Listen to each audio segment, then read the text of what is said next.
Coisa que eu esqueci de explicar é o seguinte: Vinícius, Mateus, Marcos, Lucas, João não é Novo Testamento? Na teologia a gente aprende que esses livros são livros de transição da lei para a graça. Por quê? Porque muitas vezes a gente vai ver ali Jesus falando para judeus e muitas das vezes a gente vai ver ele falando para a igreja, como muitas vezes em Marcos ali ele fala: ide por todo mundo, pregar o evangelho a toda criatura, aquele que crê e for batizado será salvo, aquele que não crê será condenado. Então ali ele já está falando para a igreja, mas vai ter muitos momentos, como Mateus 23, que ele fala: vocês dão o dízimo do endo, do cominho, da hortelã, mas negligenciam os preceitos mais importantes da lei. Então Jesus é um judeu que está falando para fariseu judeu, né? Ele está falando: vocês negligenciam os preceitos mais importantes da lei, entendeu? Então ali ele não está falando da graça, ele está falando da lei, está se referindo aos dízimos, né? Ao dízimo, mas ele está falando sobre a questão da lei, que o dízimo era algo da lei, né? Porque assim, por exemplo, quando Jesus ele cura um leproso, né? Jesus ele cura um homem, ele fala assim para esse homem assim, vai lá e apresenta um sacrifício.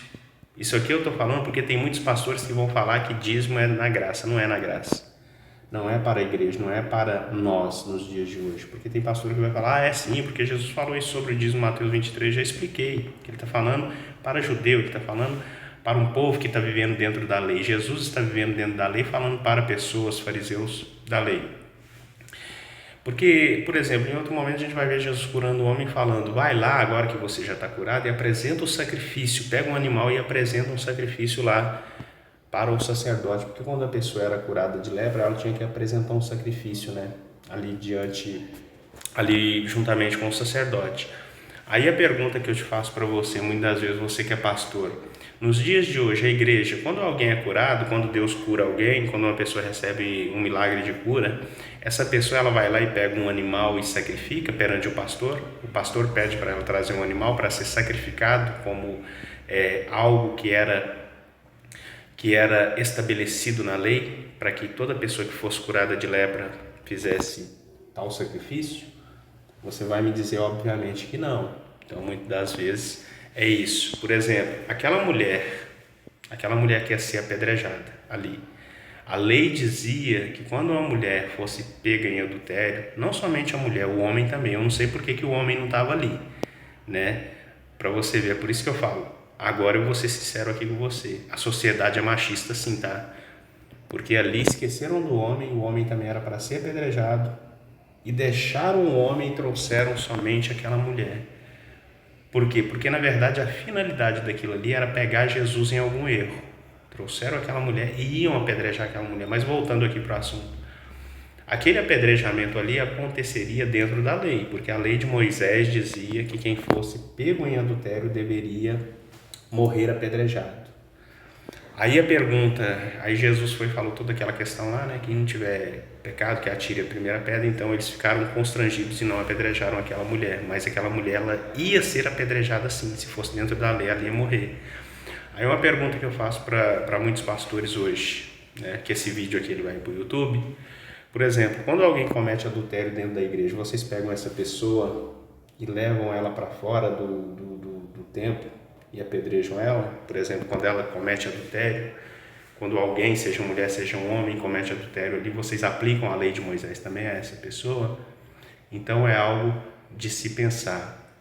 Mateus, Lucas, Marcos, João são livros de transição da lei para a graça. Jesus está vivendo dentro da lei, né? Jesus ele vem, depois de Malaquias ali vem Mateus, você pode ver. Aí Jesus ele nasce dentro da lei, dentro do contexto da lei.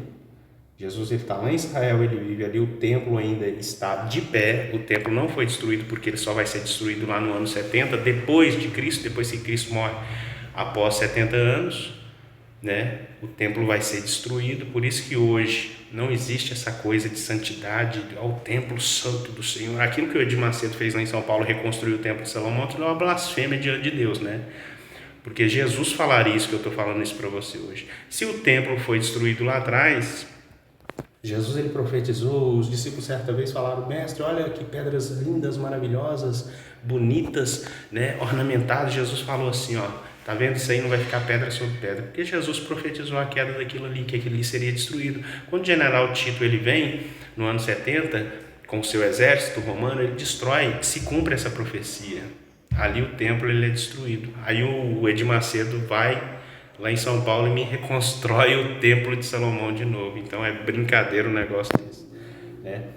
Por quê? Porque Paulo vai falar, né? Olha pra você ver como é que é gostoso, né? Falar das coisas, hoje já vai emendando um assunto no outro. Paulo vai falar o quê? Lá em Coríntios, 1 Coríntios capítulo de número 2, aliás, 1 Coríntios capítulo de número 3 e capítulo 6. Ele vai falar que o nosso corpo, que o que é hoje em dia, qual é o templo do Espírito Santo? É o nosso corpo, porque o Espírito Santo desceu em Atos 2. Então hoje, o Espírito Santo ele tem prazer em habitar dentro de nós, não em templos feitos por mãos humanas, como o próprio Paulo vai dizer. Porque Deus habita dentro de nós. Se tiver todo mundo ali no culto ali, sabe, aquele montão de gente ali, Deus ele está presente. Por quê? Porque Jesus fala assim, o lugar que tiver 2 ou 3 reunidos no meu nome ali, me farei presente. Agora você imagina um lugar que tem 100, 200, 500. Quanto mais pessoas, mais a unção é forte. Mais o Espírito Santo ele manifesta o poder dele ali. Mas se todo mundo for embora para cá, você acha que Deus vai ficar fazendo o que ali? Entendeu? Salomão certa vez chegou para Deus e falou assim, olha, Salomão falou assim para Deus, vou construir um templo para o Senhor. Deus olhou para ele e falou, um templo para mim? O céu é o meu trono, a terra é o estrado dos meus pés.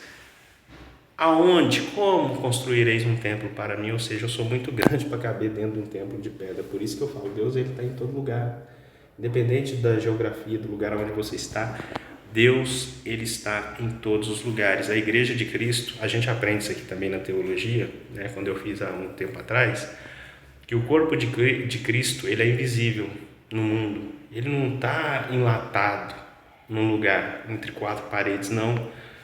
É um cristão aqui, é um cristão lá, é um cristão. Não importa a geografia, não importa se está dentro de um templo, sabe, de tijolo, porque hoje templo não existe mais. Existem os lugares onde a gente vai congregar. Olha para você ver, congregação. O que é uma congregação? É um ajuntamento de pessoas, aonde aquelas pessoas ali vão para adorar o único Deus, ouvir a palavra, né? Cantar louvores.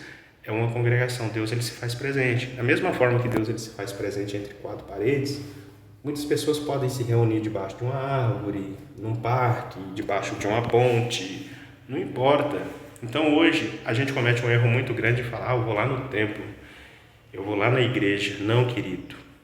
Eu sou um membro, você é um membro. Os membros formam um corpo, né? Que é uma congregação, que é o corpo de Cristo, a noiva de Cristo. A gente usa esse termo erroneamente, quando a gente fala, eu vou ir lá na igreja. Não, eu sou um membro, eu sou participante da igreja, eu sou a igreja, entendeu?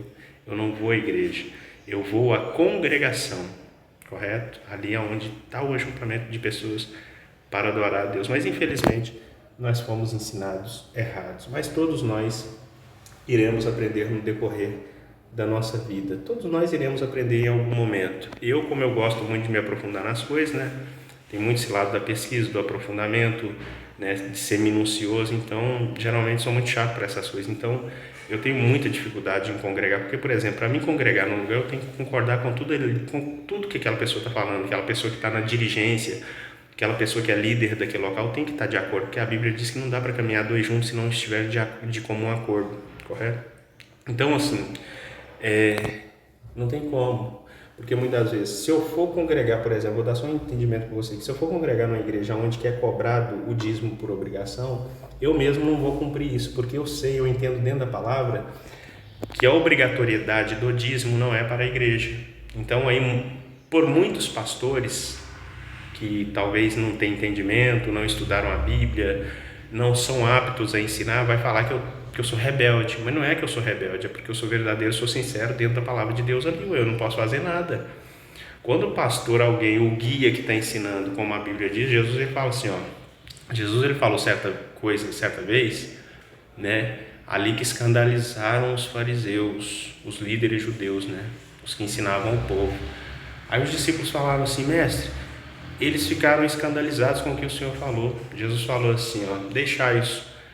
Na verdade, Jesus falou assim, toda planta que meu pai não plantou será arrancada. Aí Jesus vira e fala assim, deixai-os deixai-os, ou seja, deixem eles. Por quê? Porque eles são guias cegos, Jesus fala. Porque se um cego vier a guiar outro cego, ambos cairão no buraco. Então é um cego que está ali ensinando. Se a pessoa não tem entendimento, ela não foi preparada, Deus não deu o dom do ensino para ela. Como é que ela vai ensinar outras pessoas? Ela vai levar todo mundo para o buraco. Eu tenho grande dificuldade. Estou vendo que o pastor ali está ensinando errado, né? Eu não sei se é por ignorância ou se é por malícia, mas quando eu vejo, eu falo, caramba, o cara está ensinando errado. Aí eu sou obrigado a seguir esse cego? Eu não sou obrigado. Eu não estou vendo, por exemplo, eu sou cego, aí eu vou ver um cego, vou ver não, né? Por exemplo, tem um cego querendo atravessar a rua lá. Eu vou pegar no cego para mim atravessar junto com ele, para morrer nós dois juntos? Não, eu que tenho que guiar ele, não ele me guiar. Você entendeu? Então é isso. Mas voltando aqui. São tidos como livros de transição, Mateus, Marcos, Lucas e João, da lei para a graça. Por isso que em muitos momentos Jesus vai falar algo, você vai falar, caramba, Jesus está falando para a lei, Jesus não está falando para a graça. Mas por quê? Porque está tendo essa transição, você entendeu? Da lei para a graça, tá bom? Só esclarecendo isso aí.